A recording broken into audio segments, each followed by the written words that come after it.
हा ताकातला पालक करण्यासाठी मी आता पालकाची जुडी, मोठी जुडी आहे, ही स्वच्छ धुवून घेतली आणि आता हा पालक मी बारीक चिरून घेते.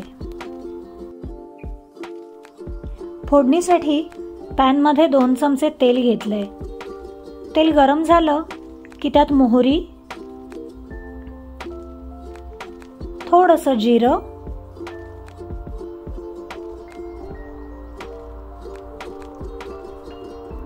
ही फोडणी चांगली तडतडली की त्याच्यात घालूया मिरची. ह्याच्यात आपल्याला लाल तिखट वापरायचं नाही आहे, त्यामुळे तुमच्या स्वादानुसार, तिखटाच्या प्रमाणानुसार तुम्ही त्याच्यात बारीक चिरलेली मिरची घाला. बारीक चिरलेल्या मिरचीच्या ऐवजी तुम्ही ठेचासुद्धा घालू शकता, किंवा जर लहान मुलं किंवा म्हातारी माणसं जर खाणार असतील तर अख्ख्या मिरचीला उभी फक्त चीर देऊन तीसुद्धा फोडणीला घातलीत तरी चालेल. त्यानंतर घालूया बारीक चिरलेला लसूण.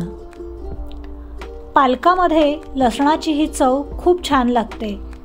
लसूणी पालकसुद्धा हा पदार्थ खूप फेमस आहे, कारण पालकामध्ये ही चव, लसणाची चव खूप छान लागते. त्यामुळे अगदी भरपूर व्यवस्थित मनसोक्त असा लसूण तुम्ही त्याच्यात वापरू शकता. तोही छान परतू द्यायचा आहे आणि जेव्हा तो अगदी गोल्डन कलरचा होईल अशा वेळेला आपण आपले पुढचे पदार्थ घालायला सुरुवात करायची. आता आपण त्याच्यात घातलंय हिंग. ही सगळी फोडणी व्यवस्थित तेलात परतून झाली की मग आपण घालूया ह्याच्यात आपला बारीक चिरलेला पालक.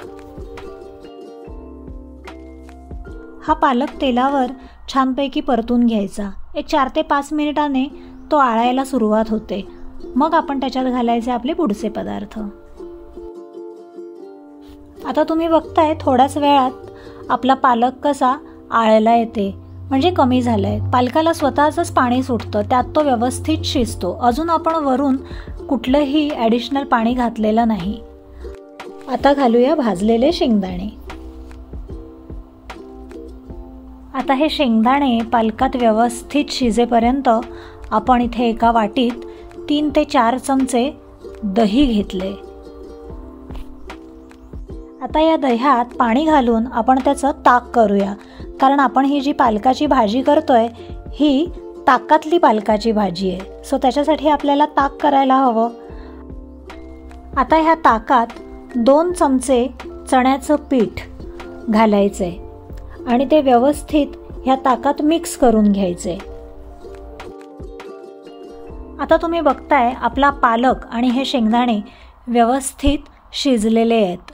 जर तुम्हाला नुसते शेंगदाणे नको हवे असतील तर शेंगदाण्याचा कूटसुद्धा टाकता येतो, किंवा भाजलेले शेंगदाणे जर घालायचे नसतील तर तुम्ही पाण्यात भिजवून ठेवू शकता हे शेंगदाणे आणि मग ते वापरू शकता ह्या भाजीला. असं 3ही प्रकारे तुम्हाला शेंगदाणे वापरता येतात.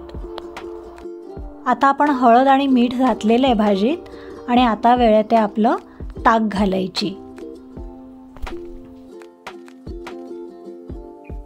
ताकातल्या पालकासाठी जे ताक वापरलं जातं हे थोडंसं आंबटसर असतं. अगदी गोड ताक ह्या भाजीला चांगलं लागत नाही. आणि आपल्या सगळ्यांनाच माहिती आहे पालक हा तुरट असतो, त्याच्यामुळे मिठाचं प्रमाण थोडंसं सांभाळून वापरायचं पालकाला. आत्ता सुरुवातीला जरी आपल्याला ही फार पातळ दिसत असली तरी चण्याचं पीठ असल्यामुळे ही भाजी बघता बघता आळते. त्याच्यामुळे आपल्याला वरून थोडंसं अजून ॲडिशनल पाणी घालावं लागतं. आता ही भाजी किती पातळ ठेवायची, ह्याच्यात पाण्याचं प्रमाण किती घालायचं हे सर्वस्वी आपल्यावर अवलंबून असतं. ह्याला खास असं काही प्रमाण नाही. जर भाताबरोबर खायची असेल तर पाण्याचं प्रमाण थोडंसं वाढवायचं जेणेकरून ही पातळ होईल, आणि जर चपातीबरोबर खायची असेल तर अशी थपथपीत घट्टसर भाजी चांगली लागते. आता जसं मी तुम्हाला सांगितलं की ह्या भाजीला ताक थोडंसं आंबटसरच लागतं, त्याच्यामुळे एखाद चमचा ह्याच्यात साखर घातली की चवीला ही भाजी अजून छान लागते. साखरेच्या ऐवजी तुम्हाला जर गूळ वापरायचा असेल तरीही तुम्ही तो वापरू शकता. आता भाजीवर आपण झाकण ठेवलं आणि 5 मिनिटं छान उकळी येऊ दिली. त्याच्यामुळे चण्याचं पीठ, ताक, त्याच्यात ज्या काही वस्तू घातल्या होत्या हे सगळं व्यवस्थित शिजून आलंय आणि ही भाजी आता तयार झालेली आहे. जर तुम्हाला प्रश्न पडला असेल की आपण चण्याचं पीठ का वापरलं, कारण ही तर ताकातली भाजी आहे, तर त्याच्यामागचं कारण हे आहे की चण्याचं पीठ वापरल्यामुळे ही भाजी छानपैकी एकसंघ अशी मिळून येते. नाहीतर काय होतं की ताक वेगळं, पाणी वेगळं आणि पालकाची भाजी असं पाणी आणि चोथा असा वेगळा लागतो. पण बेसन घातल्यामुळे हे सगळं छानपैकी एकत्र अशी मिळून येते. दिसायलाही छान दिसते आणि चवीलासुद्धा छान लागते. शेंगदाणे घातल्यामुळे हे संपूर्ण अन्न तयार होतं. ही रेसिपी तुम्हाला कशी वाटली हे मला नक्की कळवा. आणि जर तुमच्या काही खास टिप्स असतील तर त्याही सांगा. पुढच्या व्हिडिओत मी तुमचं नाव घेऊन त्या सगळ्यांबरोबर शेअर करेन.